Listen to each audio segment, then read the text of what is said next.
Je voudrais revenir sur quelques points. Nous avons, comme je l'ai dit, nous avons noté énormément de recommandations. Je pense que le champion, c'était l'honorable Bafandou, je crois, avec 52 recommandations. Nous les avons toutes notées. Elles sont pertinentes, autant que nous avons noté les autres. Sur le premier pilier, vous êtes revenu sur les frais, ce qui a été soulevé par la voix de l'honorable Batiambele du groupe parlementaire PPRD, concernant peut-être des frais excessifs sur la projection que nous avons fait, puisque nous vous rappelons que nous reviendrons vers vous avec un budget réaménagé. Nous avons fait une projection pour les résidences officielles du gouverneur et du vice-gouverneur qui symbolisent les emblèmes de notre État, de notre province. Il est fortement demandé par plusieurs personnes. C'est vrai que nous avons vu dans quel état se trouve la résidence officielle du gouverneur. Nous n'avons pas les moyens de nous engager dans de tels travaux. Nous croyons qu'il y a plus urgent, mais en même temps, il faut remettre les emblèmes de pouvoir là où ils doivent être. Et nous allons, en tout cas, chercher les moyens pour que dans notre budget, nous puissions commencer ces travaux, même si ce sera le prochain qui viendra, qui devra l'occuper. Mais c'est la résidence officielle du gouverneur et je pense que valablement cela pourra être admirable pour toute la province. Et ces travaux, nous allons les estimer, les coûts. Nous avons prévu peut-être 470 millions de francs congolais, mais ils vont certainement coûter beaucoup plus cher vu l'état des vétustés dans lesquels ils sont. Vous avez parlé aussi, honorable, de la récupération des biens fonciers immobiliers de l'État. Ce n'est pas une bagarre du gouverneur ou du gouvernement provincial avec ceux qui les ont spoliés. Mais je pense que c'est le rétablissement de l'État dans ses droits. Et nous avons les services qu'il faut. L'Assemblée provinciale a des prérogatives, en même temps qu'il y a l'ordre à remettre au niveau de l'administration foncière, ainsi que de la justice. S'agissant du projet de construction du pont sur le fleuve Congo, nous voudrions vous dire que c'est un projet qui va concerner la province et nous devons encourager. Ce qui va être fait dans les prochains jours, c'est l'étude. C'est une société suisse qui a été identifiée par le gouvernement. Le contrat a été signé avec l'Office de route. Les paiements sont déjà faits. Il y a une équipe qui va venir, mais il va sans dire que c'est quelque chose qui aura un intérêt pour la province et que nous devrons le suivre. Nulle part, nous n'en cherchons la paternité de ce projet. C'est un projet financé par le gouvernement central. Et d'ailleurs, nous avons eu l'occasion de rencontrer ce bureau d'études et de l'encourager à voir les notables, à constituer même un petit corps de responsables au niveau de la ville, ceux qui vont travailler avec eux pour échanger les idées, pour porter ce projet, pour que cette demande du chef de l'État puisse être réalisée dans le temps, que ça ne reste pas dans des multiples projets, études, etc., et que finalement ça ne se fasse pas. Nous sommes là au contraire pour que la réalisation soit efficace. Ainsi que je reviens sur le problème des voiries. Il y a des voiries qui ont été initiées par le gouvernement central, ici à Kabondo ou à Bunia, ou tout autre projet qui pourrait être initié par le gouvernement central dans la province. Le gouvernement provincial n'a nullement l'intention de s'arroger la paternité, mais il entend remplir son rôle pleinement, s'impliquer, accompagner et suivre en vue de la bonne exécution des travaux. C'est comme cela d'ailleurs que les travaux ont repris sur cette route qui était arrêtée, après des multiples réunions avec les entreprises, l'Office de voirie et de drainage, le ministère de ZITPR et Finances, et cela à la grande satisfaction du Premier ministre qui engage des paiements et avant tout à son Excellence, Monsieur le Président de la République, Monsieur Joseph Kabila, qui voit chacun alors assumer ses responsabilités concernant celles qui leur sont assignées.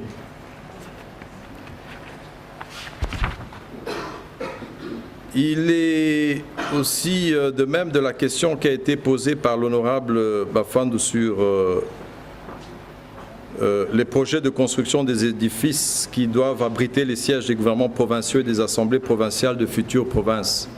Nous sommes dans cette phase de réforme et il y a une part de responsabilisation aussi du gouvernement provincial.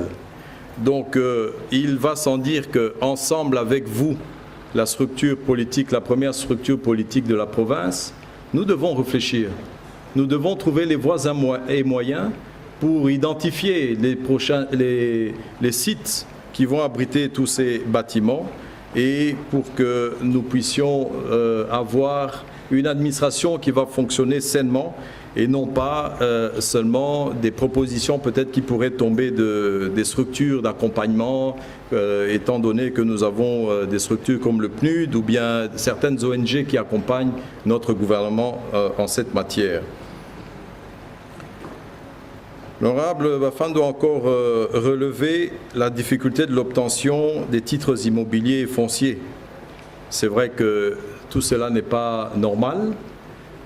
Les actes qui doivent être pris tant au niveau de l'administration qu'au niveau des services comme ceux des affaires foncières ne doivent pas être, et nous veillerons, nous connaissons les problèmes, vous les subissez, nous les subissons quelquefois tous, mais nous devons remettre de l'ordre dans cette administration foncière pour que vraiment les titres soient le plus sécurisés et qu'ils ne soient pas marchandés et que celui qui a payé ses frais puisse retirer ses documents immédiatement. Je crois que concernant cette informatisation et cette recommandation de l'honorable Bondekwe sur l'informatisation, voilà des espaces où il est essentiel d'informatiser. Donc ces administrations où il y a des titres qui doivent être sécurisés, où il y a le cadastre qui doit être sécurisé, parce que sinon, vous savez, au niveau de la justice ici, il y a une multiplicité et une prolifération de problèmes judiciaires liés aux fonciers. Donc je crois que nous devons sécuriser tout cela. Je pense qu'ils viennent d'un séminaire encore sur la nouvelle loi foncière qui va être faite, mais très rapidement, nous allons avec nos petits moyens, nous allons en tout cas voir la question au niveau des affaires foncières pour la rendre beaucoup plus sécurisée, beaucoup plus fluide et permettre à ce que chaque personne qui a son document n'ait pas un double document et qui le mette en conflit avec d'autres. Nous avons dit aussi que nous sommes, et cela a été repris dans notre discours de campagne assez souvent, les réformes nécessaires pour le redressement de l'administration et la moralisation de la vie publique. C'est une question très importante et qui touche beaucoup de services, qui touche nos institutions, qui nous touche tous. Et nous devrons, en tout cas, c'est pour ça que nous en avons parlé et donné ces responsabilités à un ministère. Il faudra que tout, avec un cheminement consensuel, nous puissions avoir des changements dans ce secteur.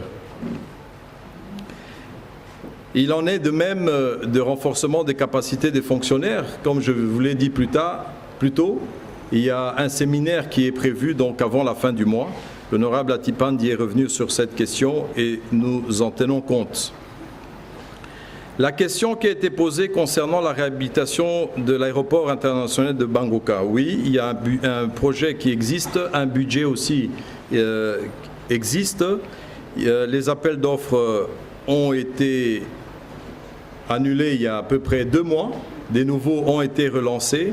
Et il sera question qu'il y ait la réhabilitation de la tour de contrôle, du dispositif d'anti-incendie, des instruments de navigation qui doivent être complètement remplacés, de la cabine et du câble d'alimentation électrique jusqu'à Bangoka, ainsi que la sécurisation de l'aéroport de Buta, afin de pouvoir suivre tout le trafic qui passe sur les deux villes.